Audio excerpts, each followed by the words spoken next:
Hello po mga ka-Jesnabs, welcome back po sa ating channel. Good news po sa mga civilian employees ng gobyerno. Naglabas na po ang DBM ng National Budget Circular number 601.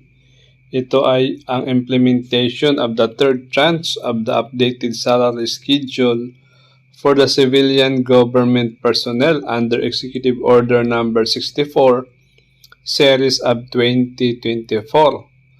Kaya pala hindi pa effective sa ating salary ngayong January kasi hindi pa ito nailalabas. So more likely sa February ay andun na. Meron na tayong salary increase. Okay? Ito na nga, meron ng budget circular. So ano bang nakalagay dito sa circular na ito? Siyempre yung pag ng salary tsaka yung mga exclusion, hindi kasama yung mga military at tsaka GOCC at tsaka yung mga consultant, laborer. So ano ba yung ating salary increase? Nasa Annex A daw nung inilabas na circular noong 2024.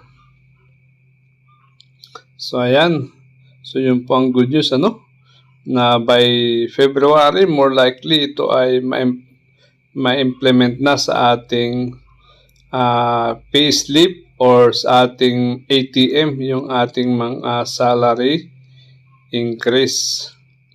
Thank you po sa ating Pangulo So mayroon pong mga procedural guidelines na gagawin ang ating mga HRMO.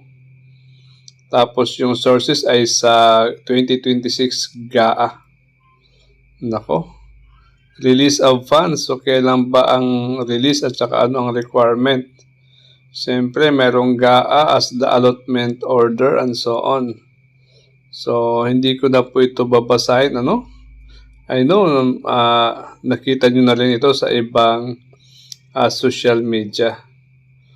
Okay guys, hanggang dito na lang. Thank you for having me. Bye-bye.